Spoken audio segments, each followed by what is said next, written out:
So hello everyone, welcome back to another video. RDJ, the myth, the legend is back and back as Doctor Doom, the new baddie of the MCU.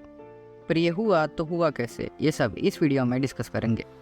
और हाँ, इस video का prequel video भी है मेरे channel पे, जो कि क्लियर करता है कि लोकी और डेडपूल ने MCU के फ्यूचर के लिए पाथ कैसे सेट किया। So make sure you check that one two. With that being said, चलिए शुरू करते हैं। RDJ और MCU के फ्यूचर के बारे में जानने से पहले थोड़ा पास्ट भी इम्पोर्टेंट है, तो उस पर नज़र मारते हैं, क्योंकि डाउनफॉल हुआ तभी तो कमबैक हुआ। तो साल है 2019 का, जहां मार्वल सिर्फ एक मूवी फ्रेंचाइजी नहीं बल्कि एक इमोशन था। जहां इन्फिनिटी सागा में हमें मार्वल कॉमिक्स के मेन सुपर हीरोज पे सेपरेट मूवीज मिली with Avengers level shit straight out of the comics. अब मेन सुपर हीरोज को एक प्रॉपर एंड देने के बाद फैंस एटलीस्ट ये तो एक्सपेक्ट कर रहे थे कि इन्फिनिटी सागा से बेटर मूवीज तो नहीं, बट कम से कम एक इंडिविजुअल लेवल पे गुड ओरिजिन स्टोरीज तो देखने मिले for characters like she Hulk, miss Marvel, captain Marvel. जहाँ एक्सपेक्टेशंस पे तो खरे नहीं उतर पाए, क्योंकि ये स्टोरीज काफ़ी बोरिंग लगी एंड MCU का पुराना मसाला कुछ गायब सा हो गया था। और ऊपर से कुछ ऐसे टीवी शोज एंड प्रोजेक्ट्स निकल के आए जो किसी ने मांगे ही नहीं, जैसे कि आगाथा, हाउस ऑफ हार्कनेस, जिसका नाम बाद में चेंज करके कवन ऑफ कियोस कर दिया, और अब क्या पता क्या नाम है, क्योंकि I am not interested any more in this topic. Fans को जो चाहिए वो नहीं दिया, तो ये तो हाल होना ही था। इसका परफेक्ट एग्जाम्पल होगा मार्क रफेलो का हल्क, जिसको इन्होंने इतना नर्फ कर दिया कि पूछो ही मत। बट और सोने पे सुहागा कैंग द कॉन्करर के एक्टर जोनाथन मेजर्स ने ऐसे कांड कर दिए कि पूरे प्लान ही चेंज करने पड़े। अब जानते हैं कि रॉबर्ट डाउनी जूनियर का कमबैक क्यों हुआ। अब हम इसे नीड ऑफ डिस्परेशन भी बोल सकते हैं, क्योंकि इन टुडेज वर्ल्ड लोग काम से ज़्यादा चेहरे को याद रखते हैं। एक बात तो पूरा कंफर्म है कि हमें RDJ आयरन मैन के वेरिएंट के रूप में नहीं, बल्कि डॉक्टर विक्टर वॉन डूम के कैरेक्टर में दिखने वाले हैं। ये बात खुद एवेंजर्स 5 और 6 के डायरेक्टर्स ने खुद कंफर्म किया है that we are bringing Victor Von Doom to the big screen. क्योंकि डॉक्टर डूम के रोल के लिए ये किसी को भी कास्ट कर सकते थे, लाइक किलियन मर्फी भी काफ़ी अच्छा ऑप्शन साबित हो सकते थे। बट एनीवेज मैं खुश हूँ, क्योंकि RDJ बस एक अच्छा हीरो ही नहीं, एक अच्छा विलन भी प्ले कर सकते हैं, जो कि हमने ओपनहाइमर में पहले ही देख लिया है कि वो किस कैलिबर के एक्टर है। जहाँ तुम कुछ भी दे दो, आलू से सोना बनना ही है। तो कास्टिंग हो गई, इंटरनेट ब्रेक भी हो गया, बट आगे क्या?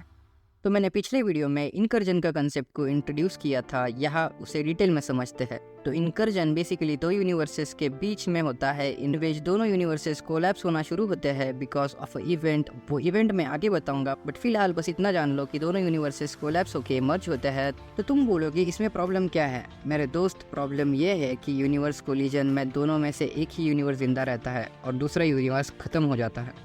और ये तब तक होता रहता है जब तक पूरे मल्टीवर्स में सिर्फ एक ही यूनिवर्स का एग्जिस्टेंस रहे। फॉर एग्जांपल, यूनिवर्स 1 और यूनिवर्स 2 का कोलिजन हुआ और उसमें यूनिवर्स 1 बच गया। इसका मतलब ये है कि अब यूनिवर्स 1 को 3, 4, 5, 6 जैसे सारे के सारे यूनिवर्सेस से भिड़ना पड़ेगा if universe 1 want to survive. तो हुआ ना ये मल्टीवर्सल लेवल का प्रॉब्लम। तो मल्टीवर्स सागा का plus point number 1, the stakes are much higher than Avengers Infinity War and Avengers Endgame. वहाँ तो थैनोस सिर्फ अपने यूनिवर्स की हाफ पॉपुलेशन को ख़त्म करने के चक्कर में था, बट डॉक्टर डूम ये बंदा अलग ही लेवल का है। इमेजिन करो, इन्फिनिटी वॉर देखने में कितना ही मज़ा आया था। एक्शन भर भर की मूवी में थी, बट इम्पैक्टफुल मोमेंट्स बहुत ही कम थे। बट अगर तुम एवेंजर्स डूम्सडे और सीक्रेट वॉर्स के बारे में सोचो, तो action, story and impactful moment से पूरी मूवी पैक्ड रहने वाली है। There comes plus point number 2, more action, more story, more characters, more badass villains and more epic conclusion. RDJ का डॉक्टर डूम इस पूरे सीन में कैसे फिट होता है? तो उसका आंसर है, कॉमिक्स में डॉक्टर विक्टर वॉन डूम ही वो मास्टरमाइंड होता है जो इनकर्जन्स के लिए रिस्पॉन्सिबल है। अब वो कैसे, चलिए जानते हैं।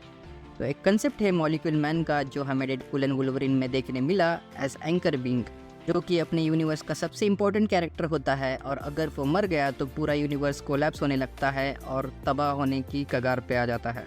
Now the only difference between molecule man and anchor being is molecule man her universe में सेम दिखता है, पूरा डिट्टो कॉपी, और एंकर बीइंग की बात करें तो एंकर बीइंग कोई भी हो सकता है। कंसेप्ट कुछ ऐसा है कि अगर मॉलिक्यूल मैन को मार दिया तो इनकर्जन शुरू होकर मल्टीवर्स की माँ बहन एक होना शुरू हो जाएगा। पर बस यही इवेंट्स हमें सीक्रेट वॉर्स में लेके चलते हैं। मुझे पर्सनली मॉलिक्यूल मैन से एंकर बीइंग का कंसेप्ट काफ़ी अच्छा लगा, क्योंकि जब हम डॉक्टर डूम को एक यूनिवर्स से दूसरे यूनिवर्स घूमते देखेंगे, जब वो उन यूनिवर्सेस के एंकर बीइंग्स को मारेगा, माँ कसम मजा आ जाएगा। इमेजिन करो, डॉक्टर डूम ने पोर्टल खोला और रीड रिचर्ड्स को टपका दिया, फिर और एक पोर्टल खोला, तब कैप्टन अमेरिका को टपका दिया। और तब तुम्हें डूम का असली पोटेंशियल समझ में आएगा कि वो ऐसे ही मार्वल का बेस्ट विलन नहीं कहलाता। तो ओवरऑल स्टोरी मैंने जो अभी बताई यही रहने के चांसेस ज़्यादा है और स्टोरी के हिसाब से भी परफेक्ट तरीके से फिट होता है। But Marvel can do something totally different from this, उसके चांसेस बहुत ही कम है बट हो सकता है। और जैसे जैसे हमें एवेंजर्स डूम्सडे और एवेंजर्स सीक्रेट वॉर्स के बारे में इंफॉर्मेशन रिवील की जाती है वैसे ही उस पर हम आराम से और अच्छे से बात करेंगे, क्योंकि डूम्सडे को रिलीज होने में और 2 साल है। और हाँ, मार्वल कॉमिक्स का सीक्रेट वॉर्स इवेंट को भी मैं डिस्कस करूंगा इन द फ्यूचर वीडियोस, तो तुम अपना काम करते रहो और मैं अपना काम करता रहूँगा। So this was it for today's video. और अगर आपको वीडियो पसंद आया हो तो please like, share and subscribe करना मत भूलना, क्योंकि चैनल नया है, सपोर्ट की बहुत ज़रूरत है। So bye until I come back with the next one.